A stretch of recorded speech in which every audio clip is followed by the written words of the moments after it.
Hey, Falky, how you doing? uh, New York and London, there were different times. If Old King's Road is about London, then Ballad of the Lower East Side is about New York. That's where I lived, the Lower East Side. Uh, it's really hard to compare those times. There were different times, different places. Both had their good sides and not so good sides, and but and your situation in life changes as you go along. So it's really hard to compare. I mean, personally, I think I've had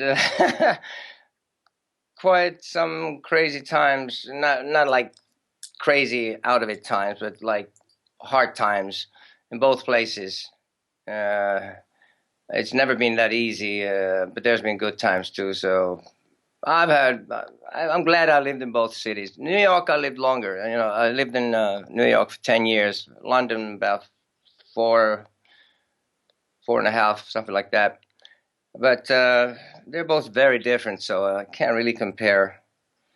I guess New York, once a New Yorker, always a New Yorker, that really stays with me. But it's I feel like New York's one of my hometowns, and so is London, and Stockholm in a way too, and Helsinki, of course, where I was born.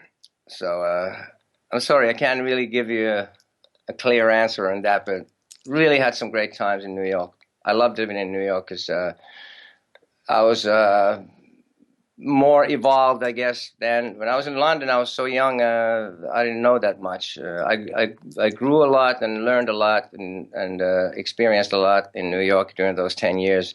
That really affected my career and my life, and really had some cool times living across the street from the Hells Angels, and best friend Little Steven Van Zandt. We did some cool stuff, and Sammy Alpha. When Sammy moved into New York, we had really good times, and yeah, New York was great, but so is London. So I don't know, can't really answer that, but thank you for asking anyways.